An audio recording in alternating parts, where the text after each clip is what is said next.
Hello, everybody, and welcome to Sydney's reading log for February of 2025. I'm a little late on this video, don't mind me, so I'm going to go ahead and get started with Topeki Honeymoon, Volume 2 by Manga Tanaka through One Piece Books. Really like this series, I like the author a lot. We have some development of the relationship in this volume, which is pretty exciting. Then we've got a Square Enix book with Smoking Behind the Supermarket with You, Volume 6. We are developing the relationship a little bit more, maybe. It looks like he's on the verge of kind of figuring out her secret, like her double identity, but I guess we'll have to see how things pan out. But I really enjoy the series so far. Let's see. I don't really like holding like this. I guess it's fine. Then we've got Mask Danshi, This Shouldn't Lead to Love, Volume 2, through Animate. This is a mask fetish, high school BL, really cute. I like the bullying aspect, and I like the secondary male love interest getting introduced, adding to some fun jealousy for the series, which is always good. Sorry to cut away, I decided I'm going to change the way the filming is set up this time around. I don't know, the vertical, like looking at the wall sort of thing, doesn't seem to be working too well for me. I'm not really sure. I'm still getting comfortable with it. Next, we've got Campfire Cooking in Another World, My Absurd Skill, Volume 3. This volume, we are learning about the goddess. We're meeting her. He's getting his powers, learning how to train his powers. It's really cute and fun. I need to put a limit on how many times I say the word cute. Next, we've got the Spellbook Library, Volume 4 by Uta Isaki. This is the final volume in this series. I really enjoyed it. I love Usaki's... It's Usaki, right? Not Isaki? Sorry. Uta Isaki. I love Isaki's works. I've read the Dojinshi Kickstarter that she made, or that they made. I think the story's wrapped up pretty well, though I wish it was longer, unfortunately, but it was good for the length it had. Then we've got Rent-It Girlfriend Volume 34. Kind of losing my steam on this series personally. Not a lot super interesting happened in this volume. We got to see him working with her in a daycare, but not a lot to really progress the relationship. But that's kind of been like that ever since the sharing space arc started, I guess. Then we've got Nina to the Starry Bride, Volume 13. Really liking this series. It's getting more and more interesting as it goes on. With the plot twist that happened a few volumes ago, everything just kind of keeps developing from there and turning into like a sort of new story based on kind of different than what it's been so far. Then we've got My Noisy Roommate, The Roof Over My Head Comes with Monsters and a Hottie, Volume 4. This one was pretty good. I'm not super in love with this series, but I like that they are finally maybe developing their relationship because they have to do some things to, I think it was either appease the ghost or make the ghost show up, but it's pretty good. Then we've got Medalist Volume 12. Love this series so much. We have a big cliffhanger at the end of this volume, and a lot of the volume is kind of spent building up to it. So I'm really interested to see what's going to happen next. The art's always gorgeous in this series, too. Then we've got Gachi Akuda, Volume 9 by Keiurana. And we are getting close to the end of the all-out fights happening in this volume. We get to learn more about his powers, a little bit about his backstory, and it's mostly just that fight. I think we actually did... We had a little bit of another fight wrapping up right before that, a couple other fights. But it's good so far. I need to watch the anime for sure. Then we've got Ashita no Joe, Fighting for Tomorrow, Volume 4 by Asao Takamori and Tetsuya Chiba. The series has grown on me a lot as I start, the more and more I read it. Joe's becoming a lot more developed character. He's not as one-dimensional as he was at the beginning, which was a concern of mine, because I know some of these older shonens tend to have sort of one-dimensional characters, so I did really like, well, granted, I don't know if this is a seinen or a shonen, I'm assuming. So I like that there is real character development to him, and there's an arc to his story, and I think the action's good, I think the storytelling's good. I think just the first couple volumes, it was a really slow start for me personally. Then we've got The Three Body Problem, Volume 4 by Shichen Yu. I don't know how to pronounce that. I didn't flip through Ashita no Joe. I think we're either resolving or getting close to resolving the issue of the three-body problem inside the game, and we're learning how that links to the real world and what's going on with the mystery. It's kind of unraveling a little bit, not fully figured out yet. Then we've got Suzuki-kun's Mindful Life, Volume 2 by Yuki Fujimoto. Yes, still so damn cute. I love the guys who look present super masculine or super stereotypically like, they look like they would be mean or not nice people, and they're just super sweet, gentle butterflies. It's really cute. He does kind of seem like it plays a little bit on him being more feminine and like uh, how what he's doing is weird, and it might be a little less weird if it was a girl doing it, but it's weirder because it's a guy doing it. But it's really cute, and I really enjoy it so far. Then we've got Minato's Laundromat Volume 6, still very mixed on this series. I like the story, I like the characters, I don't like the development of the relationship. I don't like that it's an age gap with a minor. But I mean, I think it's still good to read in spite of that. I think they're both very flawed, very good characters. Then we've got Bocchi the Rock, the Comic Anthology Volume 2. Not really much to say about this. It's a comic anthology. It was cute. It has a lot of really out there premises in the stories in this volume. Then we've got On and Off Work Life and Balance Volume 2 by Shinosuke Kanazawa. I didn't realize this came out, so it came out a while ago. It was a very short read, but I do enjoy their dynamics a lot, especially how different they are between their work selves and their in-person selves, and it seems like they might actually be learning about each other's alter egos fairly soon, but I don't know. We'll have to see. For the Kana releases for Volume 2 of City Hunter, this is probably my least favorite. This is definitely my least favorite volume so far. City Hunter has some dated aspects to it, in my opinion, especially its portrayal of just very misogynistic, sexist, homophobic, transphobic things. It really wasn't as bad in the first volume. The second volume was really bad with with major transphobia in it. So if you were not a fan of that, then I'd say steer clear. I'm still reading it because it is a classic, and I want to experience the full story and see how things change. And there are aspects of it I do enjoy. Then we've got Cat's Eye Volume 2. I definitely prefer this to the other series because it's focusing on the women, and the women are well-written, strong characters. I like the heists they go through, how they're trying to solve everything, and all the cat and mouse games that are being played. It's a very good read so far, in my opinion. Then we've got 2 volumes of Baki the Grappler, Volumes 5 and 6 by Keisuke Itagaki, and we are getting Baki finally getting past a big hurdle in his training. And I don't know how much I can flip through this because it's very gory. I don't know if YouTube's going to go crazy about that. I really enjoyed the growth of Baki and how he's doing more than just fighting in the arena. He's learning how to better himself and also fighting outside the arena, meeting new opponents. It's just really ridiculous so far. Then we've got another H.P. Lovecraft adaptation by Go Tanabe. This is The Shadow Out of Time. An adaptation of, good gosh, this is a weird one to explain. I don't want to explain it because it's kind of going to give it away, but I did really enjoy it. It's a very cerebral Lovecraft story having to do with like altered consciences and that sort of thing. Kind of taking consciousness prisoner. It's very good, a very good read. One of my more preferred Lovecrafts so far. Then we've got Cat Crazy Volume 2 by Wataru Natatani. This is just such a weird damn series. It's kind of hard to describe what goes on in it. It's like he's going through a training arc of learning how to take care of cats with this just absolutely bonkers parody sensei type of character. It's enjoyable. I think I do prefer Cat Gamer personally.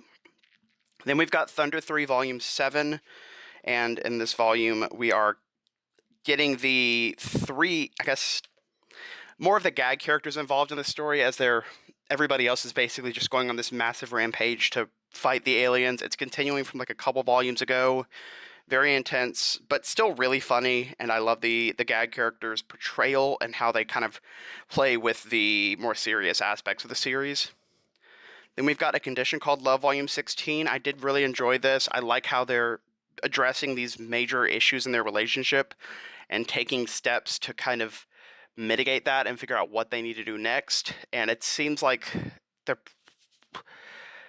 I assume they're going to end up together in the end. It would be crazy if they didn't, but I really did enjoy this for their relationship's development. I don't want to spoil too much about what happens just because it's like near the end of the series. I don't want to spoil too much of the plot, even if it is a romance. Then we've got Though I'm an Inept Villainess, Volume 8. We are wrapping up the Village arc, and dealing with the aftermath of it, along with the conspirators that set the plan into motion. We are learning about some flaws of Raiden. Learning about some flaws of Rayrin, which is really nice, because for a while she seemed like a Mary Sue to me, but she is becoming a lot more developed as a character, which I did really enjoy. I'm really enjoying the series so far in general. Then we've got a series I cannot flip through, which is Painter of the Night Volume 2 by Byung-duk. And it seems like the main character and his boy toy, who is his painter, whatever, it seems like they might be starting to do a relationship, potentially, but due to a lot of miscommunication and SA, it's a very messy, dark BL, so just be careful of that going into it if you're not into that sort of thing. I love just really terrible relationships with my smut. It's so good. And then we've got My Stepmother and Stepsisters Aren't Wicked, Volume 7 by Otsuji. This is focusing on a short little vacation they're taking on a beach during, I think it's the school summer break, potentially. We are learning more about some of their classmates, how they're playing off of each other in this new setting. It's enjoyable. Not a huge fan, but it's decently enjoyable. Then we've got My Bias is Showing Volume 1 by Nabit and Iol. Can't flip through this because even though it's censored, it does have sexually explicit content with the flashlights. Like, it's very, very censored, but I'm not going to risk it. About a teacher who is meeting this idol that he is super, super in love with. It's his bias, and they end up kind of going at each other, like not necessarily going out, but being interested in each other. At first, I thought it was kind of going to be just, I'm not sure why the idol's attracted to him. We're just going to have to accept it and move on. You know, just kind of like a self-insert. But they did do a good job of explaining why the idol is interested in this random teacher. And it's really interesting, and I like the dynamics of everybody in play so far. So, pretty enjoyable. Can't wait for the next one, see how I really like it. Then we've got one I can definitely not flip through, which is Let Me See the Real You Senpai Volume 2 by Yuho Okita. We are seeing a lot more of their relationship among how it banters along with other VTubers when they're having to do their first collab. A lot more smut happening in this Volume 2, and of course, jealousy. Not too surprising, but pretty good. Then we've got Go For It Nakamura-kun Volume 2 by Hyundai, which is frustrating me because this did not wrap up at the end, and I think this is the last volume, and it's just like a cliffhanger at the end. But it's a really cute rom-com, and I really hope that we get more of it. Not really too much to say about it aside from that. Then we've got Grandmaster of Demonic Cultivation, Volume 12, semi-final volume of this series. It seems like they're really starting to develop their relationship between the two main leads. Like, they're starting to actually show it, and they're wrapping up the plot, you know, as they would do in these last couple volumes. Yeah, it's enjoyable. I do like it. I just wonder how much is changed from the original story, the original Danmei, if anything's censored, or what the differences are. I'm sure I can find stuff about that online, though. Then we've got The Eccentric Doctor of the Moonflower Kingdom, Volume 12. We are dealing with some inter-palace, inter-court drama this volume, dealing with relationships among all of the people in the inner court, the power struggles, and trying to learn about what the Empress's illness is in a very secretive way. Her, what's her name? With Koyo having to kind of weasel her way into being able to observe what's going on with the Empress, and it seems like we're going to figure exactly what it is in maybe the next volume or so, so I'm interested in that. Very good read. Another one we can't flip through with Deodore Volume 2. I enjoy this a lot. It's not as smutty as I wanted, but it's pretty smutty, and it's, although it does have cops, which is, you know, a net negative, you know, my opinions, I think it was a really interesting read. I like the smut, and I like the story and the characters. Not too much to say about it aside from that. Then we've got Kingdom 3 by Yasuhisa Hara. We are beginning to invade part of the palace to try and deal with this coup, and it seems like we're actually starting in the first like major fight. And then right near the end, we get a little bit of a plot thing that's going to make it so it's difficult for the main characters to really push through into the palace and stop the coup. But it's very enjoyable so far. Definitely recommend it. Another one I highly recommend is The Climber, Volume 4. They're finishing the training arc on the mountain this volume. with a lot of character development for the main character, and a lot of these side characters. I don't want to be too specific about it because that would be major spoilers, but it's a very good series. Then we've got Beast Complex Volume 4 by Paru Itagaki. Love this series. I think the only thing I really want more from is I want there to be like more explicit queer themes. Like, it seems like a lot of these relationships have queer elements to them, but if they are male-male or female-female, it doesn't seem like they ever explicitly like state that they're like a couple or in a relationship, which I do wish they would do, because it definitely feels like they're kind of just shying away from saying what things are actually going on. But it's a very cute anthology from the World of Beastars. No idea how long it's going to be.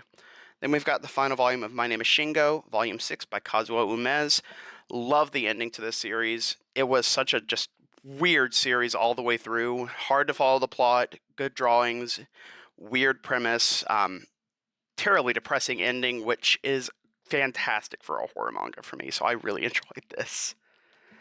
Then we've got JoJo's Bizarre Adventure Steel Ball Run Volume 5, and in this volume we are... Ooh, boo, boo, boo, boo, boo, boo.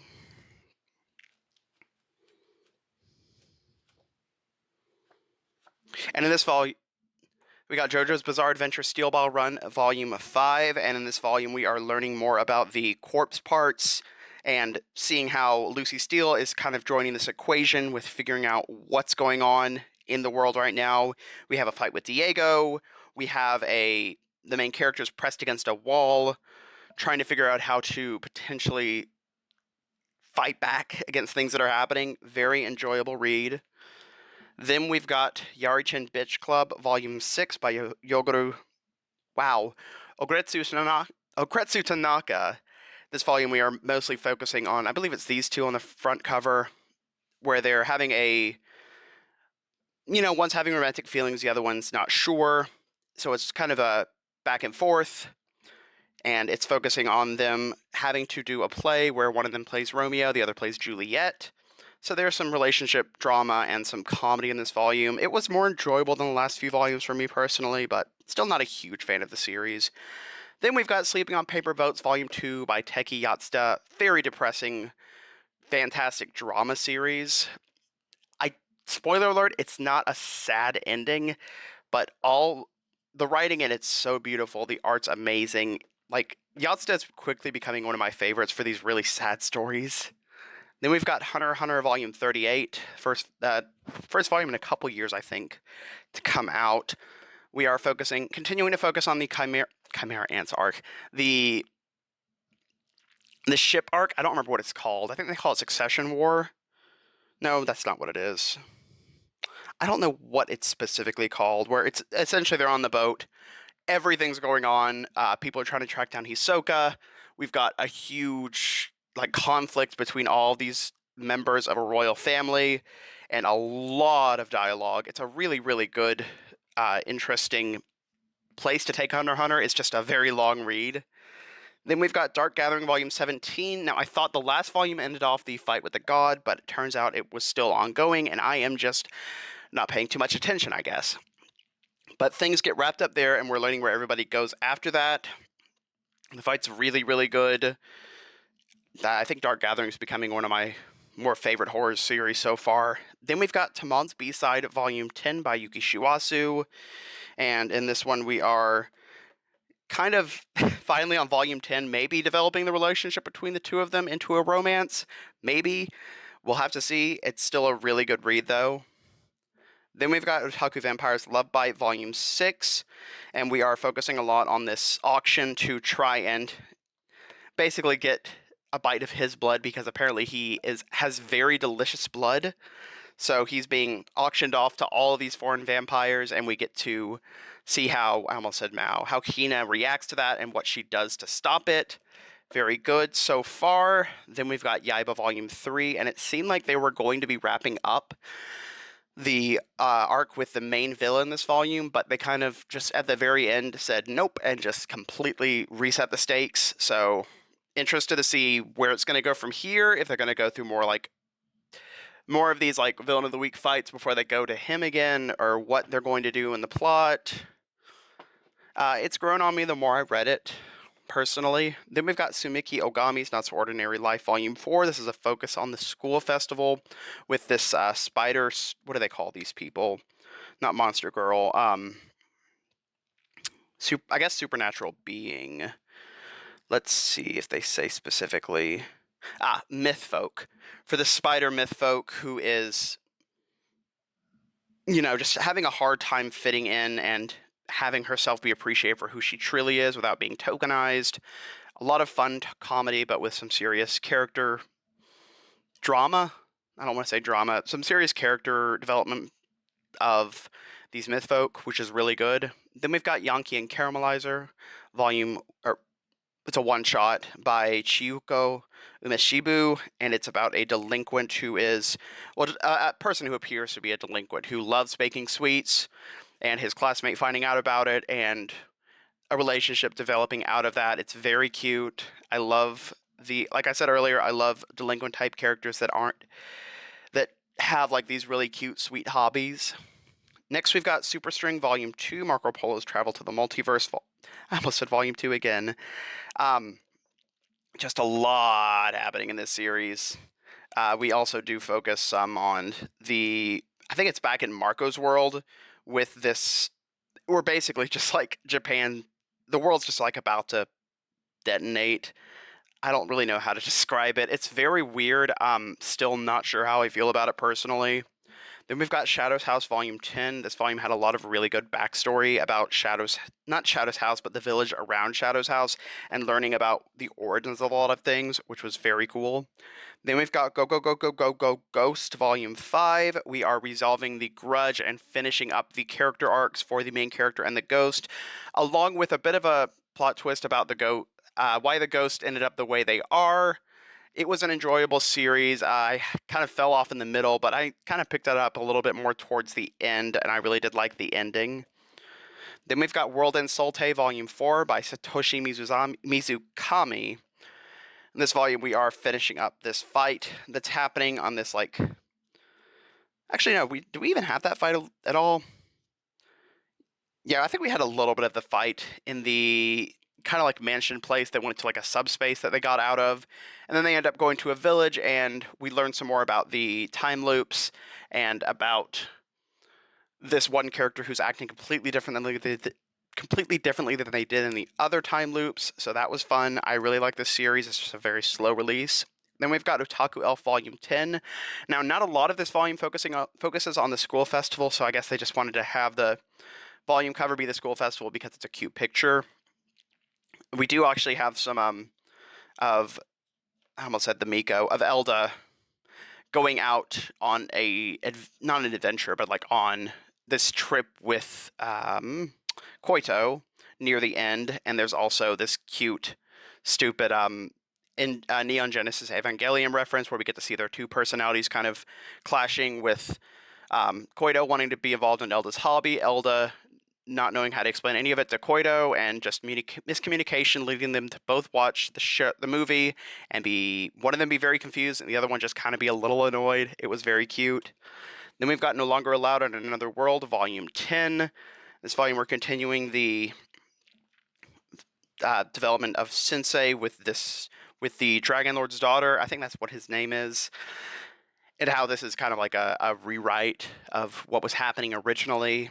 Very enjoyable. I like it a lot. I like the alternate depictions of things that were happening in the previous dimension, I guess. A little weird to explain. Then we've got My Girlfriend's Child, Volume 9. I thought this was the final volume. I guess it's not. We are finishing up her pregnancy this volume. I mean, spoiler alert, that is the baby. And yeah, I think we end with her having the baby maybe like a little bit afterwards, so we're probably going to resolve with figuring out what they're doing with their life after having the baby. It was a very good read so far, and I'm looking forward to finishing it. Then we've got Kageki Shoujo Volume 15. This is apparently also reaching its climax fairly soon. And in this volume, they are practicing for the they're in their last semester of Koka High School, and they are training for this big play they're going to put on with all these like segments of people doing different things. We have a major change with Sarasa, and a lot of good character development, and it's a very good series. I would recommend it to most people. Then we've got His Majesty the Demon King's Housekeeper, Volume 11. The anti-demon coalition is getting more and more hands-on with trying to stop the Saint from what she's doing because they think she's truly the cause of things. So we're focusing a lot on the demon versus non-demon politics in this volume, along with some backstory for some of the other characters. Very good read. Then we've got Diary of a Female Lead, Shujinko Nikki, Volume 5. Shujinko Nikki, I think. Anyways, the two main characters are in their relationship finally, and they're kind of hiding it at school, but people are able to tell that he's acting differently, so they catch on that he has a girlfriend, they just don't know it's her. So we have some complications due to that. We get to see how people are reacting to everybody. We get to see cute couple things, very fun. Then we've got The Fed Up Office Lady Wants to Serve the Villainess, Volume 2 by Nick Otado. Really enjoying how this is turning out to be, have the villainess be like a true, proper, not good person. We don't know why yet. We're probably going to get more information on that, and we're getting to see herself kind of think about herself because of this office lady who is reincarnated, who is just very kind to her and is willing to do so many things for her. So she's kind of reflecting on why she behaves the way she does. It's a very good villainess so far. Then we've got the trifecta of BL that I cannot flip through, starting with Yada Momo, Volume 2 by Harada. Very smutty, but also very heartfelt. We got a lot of backstory on Momo. Yeah, of Momo's childhood and how he was, spoilers and trigger warning, he was SA'd throughout most of his childhood, which was really, really rough. But it explains a lot of why he behaves the way he does, and I think it's a really good story so far, even if it is just a little over the top and a little triggering sometimes. Then we've got Haberdashery Gimokusei Part 2. This is finishing off the series, another great series by Mamita. This is like very much a light on the smut compared to a lot of Mamita's works that we have over here. I did really enjoy it though, the relationship between the two main characters, how they grew the business, and how it was like very minor smut scenes, but I liked the focus on the business and also how they really grew to care for each other. Lastly, we have Director Akasaga's Princely Training Course by Wakoko Wako, which is about a director who is basically ending up training his subordinate who he found in I can't remember what it's called, like the gay district of Tokyo, where he goes to a gay bar. They meet each other. He basically chews him out for being very ignorant of the world, of the gay world, and wants to make him be safe. Turns out he's working for him. He finds out, he takes him to the break room, he takes him to a meeting room and says, hey, don't tell anybody, I'm gay, I don't want things happening at work. And then they end up going to the bar together, or meeting at the bar together later, and they end up having intimacy because he's trying to teach him how to do things because he's just trying to take care of him. So it's like a bit of a forbidden romance between somebody who is in a higher position of power and somebody who is definitely in a weaker position of power. But the big catch with this one is that he is the top, he is the bottom, which is really fun. I like that dynamic. It's a really cute, smutty, good series. Wakoko Wako has some really great stuff. But that is everything I read in January for my February reading log. So I got this out way too late, but thank you all for watching, and I will talk to y'all with my haul later.